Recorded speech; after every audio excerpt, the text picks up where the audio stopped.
সাবতা বাবা বিজেপি গমনৰ লগে লগে বৃহৎ ফাট মেলিছে বিজেপি ভিতৰ চৰাত।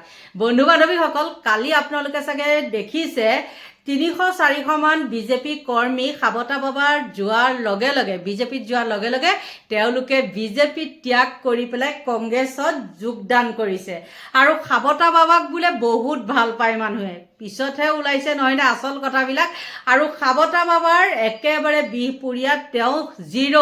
আৰু তেওঁ কি কয়, মোৰ মাতৃভূমি জন্মভূমি সেইখন যে বাৰে, তোমাৰ যদি মাতৃভূমিয়ে জন্মভূমিয়ে তুমি আকৌ সাবতা সাবতিখন কৰি পেলাই বদনামৰ ভাগি কিয় হৈছিলা? আৰু সকলো মানুহে গম পাই গ'ল সাবতা বাবাৰ চৰিত্ৰ কি, সকলোখিনিয়ে গম পাই গ'ল।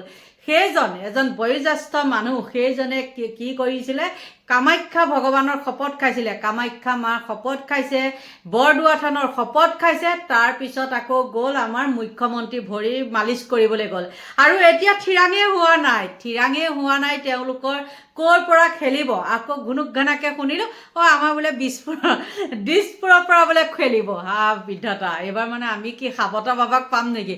তেতিয়াহ'লে সকলো জনসাধাৰণক কৈ দিব লাগিব দেই, সাবতা বাবাৰ পৰা তহঁত মানে সাৱধান থাকিবি, নহ'লে একদম মানে শেষ কৰি দিব, বদনাম কৰি মেলি মাইকী মানুহৰ ইজ্জত শেষ কৰি দিব। আৰু আজিকালিতো গম পায়েই কিছু লোক মানে মহিলা কেনেকুৱা পৰ্যায়লৈকে যাব পাৰে, নহয়নে?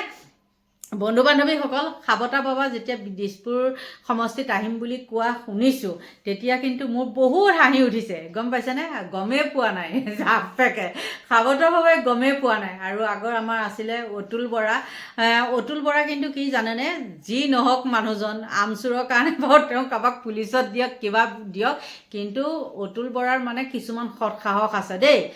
যি নহওক তেওঁ বিজেপিত জইন কৰিছে, কিবা কৰিছে নাজানো, কিন্তু কিছুমান এনেকুৱা সৎ সাহসেৰে কথাখিনি কয়, সেইটো কাৰণে কিন্তু মই ভাল পাওঁ। কিবা দিব পাৰিছে নোৱাৰিছে সেইটো মই নাজানো, কিন্তু সৎ সাহসেৰে যে কথাখিনি কয় সেইকাৰণে একদম সুন্দৰ কথা। আৰু তেওঁলোকৰ বিজেপিৰ ভিতৰ চোৰাত সেই মহিলাসকলক কেনেকুৱা ব্যৱহাৰ কৰে সেই অতুল বৰাই আমাক দাঙি ধৰিছিলে। আৰু সেই অতুল বৰাৰ ঠাইত এতিয়া আহিবলৈ লৈছে সাবতা বাবা। আৰু ইফালেতো অকণ বৰাৰ পুতেক আছেই মানৱ বৰা বুলি, নাজানো আৰু কি হয় কি নহয়, আপোনালোকে নিশ্চয় গম পাব লাগিব। এখন গণ্ডগোল আমাৰতো দিছপুৰ সমষ্টিত নোৱাৰে, কাৰণ দিছপুৰ সমষ্টিটো বহুত ডাঙৰ এৰিয়া হয়, তাত নোৱাৰিব। গতিকে বন্ধু বান্ধৱীসকল, এইবাৰ দিছপুৰ সমষ্টিত টিকটৰ দাবীদাৰো একেবাৰে 10-15টা মান ওলাইছে, বহুত ওলাইছে। আৰু সেই সাবতা বাবাৰ অহাৰ লগে লগে তেওঁলোকৰ ভিতৰ চোৱা তেনেকুৱাই লাগিছে, জোৱাৰ উঠিছে। আৰু এজনেতো পূৰা একদম সুন্দৰকৈ মানে জাৰিছে। আৰু দেখিছে নহয় আপোনালোকে, মই থাম্বনেইলত লগাই দিছোঁ, এইজন কোন হয় নহয় মই সেইটো নাজানো, কিন্তু সাবতা বাবা কেনেকুৱাকৈ ধুলাই দিছে মানে ভাল লাগিছে। আৰু আপোনালোকে চাগে ভাবিব পাৰে বা ক'ব পাৰে, আপুনি সাবতা বাবা বুলি কিয় কৈছিলে? কিয় নকম, যেতিয়া নেকি এখন ৰাজহুৱা ঠাইত সকলো এটা যেতিয়া নেকি একদম কন্দা কটা পৰিৱেশ নহয় জানো, তেনেকুৱা এটা পৰিৱেশত অখিল গগৈক এগৰাকী মহিলাই ধৰোঁতে, মহিলাগৰাকীক সান্তনা দিওঁতে কি কৰিছিলে, চুম্মা বাবা নাম দিছিলে। গতিকে এতিয়া আমিও দিব পাৰোঁ সাবতা বাবা, উলংগ বাবা। নাই নেকি আপোনালোকে কওকচোন? উলংগ বাবা নাই নেকি? উলংগ বাবাই উলংগ হৈ পেলাই ফটো দিয়া নাছিলে নেকি বিজেপি চৰাত, ভিতৰ চৰাত? গতিকে বন্ধু বান্ধৱীসকল, এই সাবতা বাবা উলংগ বাবাবিলাকৰ পৰা সাৱধান থাকক। আৰু এইবিলাকক এইবাৰ কি কৰিছে, বিহপুৰীয়াত মানে একদম বিদায় দিছে। আৰু তাত যাব বুলি কোৱা শুনিয়ে মানে মানুহ 300-400 মান মানুহ কংগ্ৰেছত যোগদান কৰিছে। চাওক, বিজেপিয়ে ভূপেন বৰাক হটাবৰ কাৰণে এটা নাম দিছিলে কমিশ্যন বৰা। মই বিজেপি কৰ্মীসকলক সুধিছোঁ যে কমিশ্যন বৰা নাম দি এইবাৰ ইলেকশ্যন খেলিব নে নেখেলে, এইটো মই অতি সোনকালে মোক জবাবটো দিয়ক। দ্বিতীয়তে, বহুখিনি পোষ্টাৰ মোৰ মোবাইলত আছে, পোষ্টাৰ শ্লোগান আছিলে বোৱাৰী বচাও ভূপেন হটাও, বেনাৰখন একে থাকিব নাথাকে সেইটো কথা মোক বিজেপিয়ে স্পষ্ট কৰক। যদি সেইখন বেনাৰ লগাই পেলাই যদি এইবাৰ পদুম ফুলৰ ছবিটো যদি দি পেলাই ইলেকশ্যন খেলে, তেতিয়াহ'লে শত সহস্ৰ মই প্ৰণাম জনাম বিজেপিৰ কৰ্মকৰ্তাসকলক। আৰু নহ'লে বিহপুৰীয়াৰ বিজেপিসকলক মই বুজি পাম যে তেওঁলোকৰ মানসিকতা কি আছিল।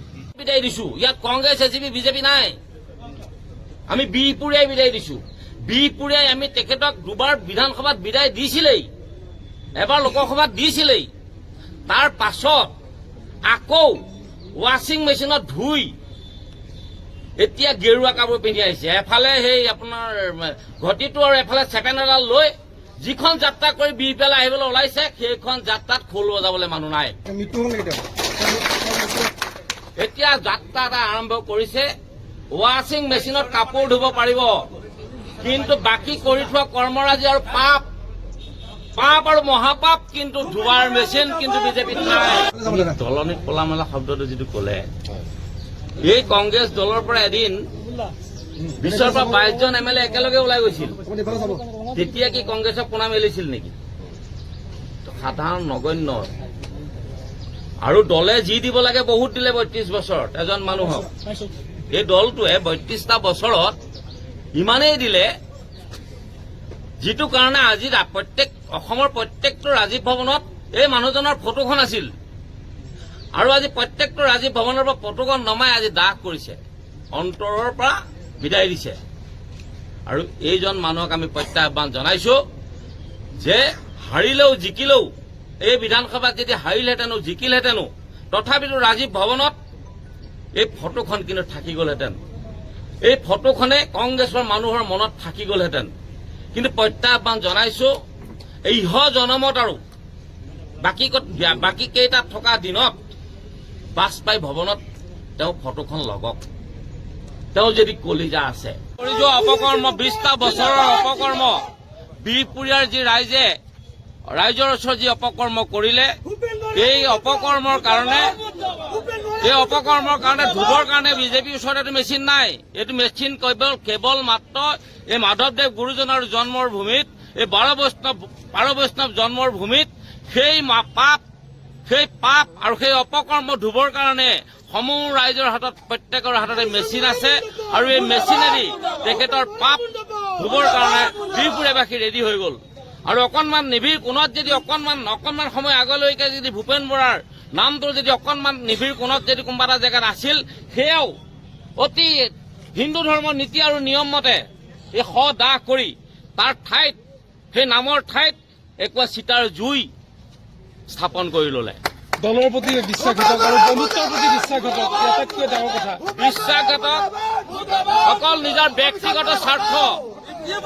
ব্যক্তিগত স্বাৰ্থৰ কাৰণে আমাৰ ভূপেন কুমাৰ বৰা ডাঙৰীয়া বিজেপিলৈ গৈছে, বিহপুৰীয়াৰ স্বাৰ্থত নহয়। তেওঁ নিজেই কৈছে বিহপুৰীয়া মোৰ কৰ্মভূমি, অৰ্থাৎ ইনকামৰ জেগা, আকৌ ইনকাম কৰিবলৈ জেগালৈ আহিছে, এইবাৰ ইনকাম কৰিবলৈ নিদিয়ে।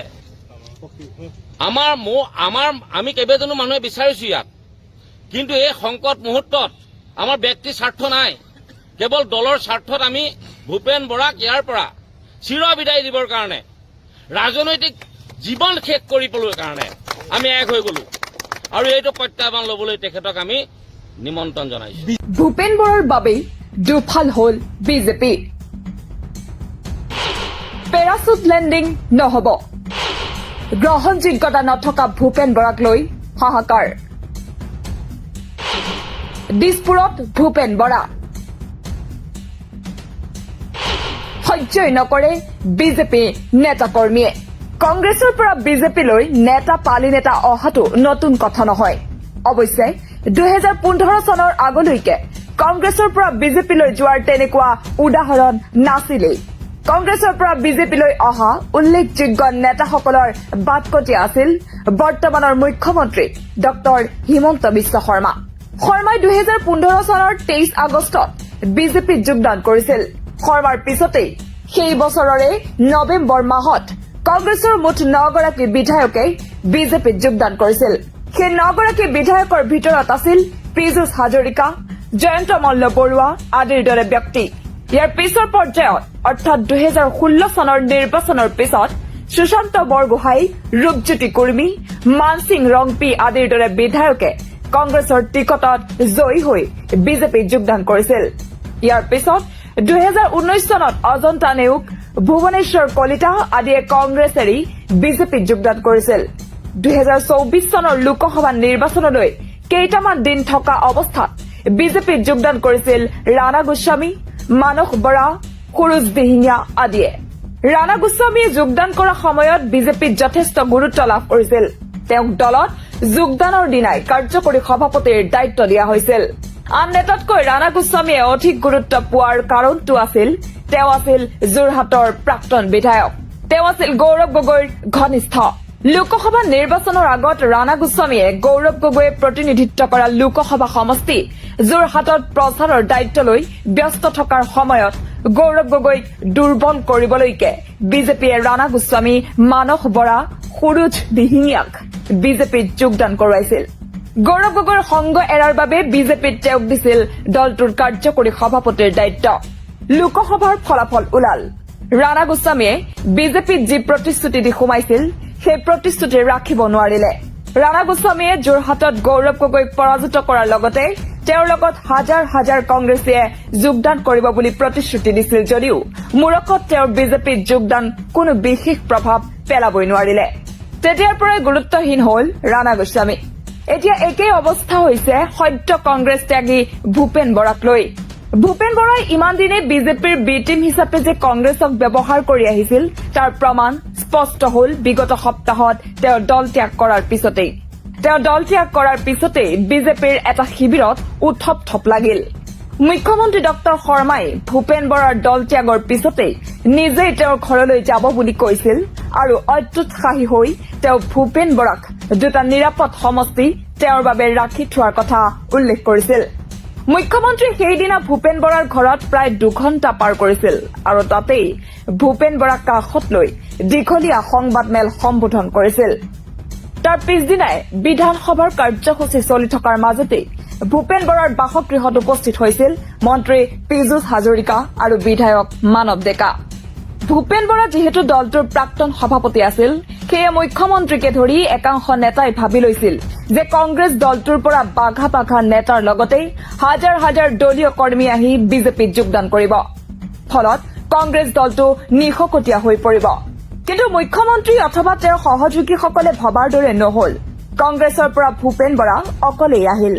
বাকী এজন যুৱ নেতাই যোগদান কৰিলে যদিও তেওঁ বৰাতকৈ আগতেই দল ত্যাগ কৰিছিল। তেওঁৰ লগত যোগদান কৰা ৰাজেশ যোশী আৰু অনুপ শইকীয়া দুয়োৱে 125 কোটি টকীয়া SCERT গোচৰত অভিযুক্ত হৈ কাৰাগাৰৰ অতিথি হৈছিল। ইফালে একেটা সময়তে ভূপেন বৰাই বিজেপিৰ মুখ্য কাৰ্যালয়ত যোগদান কৰাৰ সময়ত মুখ্যমন্ত্ৰীয়ে নিৰাপদ সমষ্টি ভূপেন বৰালৈ থৈ দিয়া বুলি কোৱা তেওঁৰ নিজৰ সমষ্টি বিহপুৰীয়াতেই তেওঁৰ প্ৰতিচ্ছবিত চেণ্ডেলৰ মালা পিন্ধাই শ্মশান যাত্ৰা কৰে কংগ্ৰেছে। ইফালে বিহপুৰীয়াৰ বিজেপিতো ভূপেন বৰাৰ যোগদানে চৰম অস্বস্তিকৰ পৰিৱেশৰ সৃষ্টি কৰে। ভূপেন বৰাই দিছপুৰ, জালুকবাৰী য'ৰ পৰাই মন যায় তাৰ পৰাই খেলিব পাৰিব বুলি কথা দিছিল মুখ্যমন্ত্ৰীয়ে। ভূপেন বৰাৰ লগত দিছপুৰৰ নামটো উচ্চাৰণ হোৱাৰ লগে লগে দিছপুৰৰ বিজেপি কৰ্মীৰ মাজতো চৰম অসন্তুষ্টি বিৰাজ কৰিছে। দিছপুৰ সমষ্টিত অতুল বৰা বিজেপি বিধায়ক হিচাপে আছেই, তাত প্ৰাৰ্থিত্ব বিচাৰি আছে বিজেপিৰ জ্যেষ্ঠ নেতা জয়ন্ত দাসকে ধৰি কেইবাজনো জ্যেষ্ঠ নেতাই। সেয়ে ভূপেন বৰাৰ বিজেপিত প্ৰৱেশে বিজেপি দলটোকেই দুটা ভাগত বিভক্ত কৰি পেলাইছে। প্ৰাক্তন কংগ্ৰেছী কেইজনৰ বাহিৰে আনসকলে ভূপেন বৰাক এইবাৰ প্ৰাৰ্থিত্ব দিয়াটো বিচৰা নাই। ইয়াকে লৈ দলত চলিছে তীব্ৰ অসন্তুষ্টি।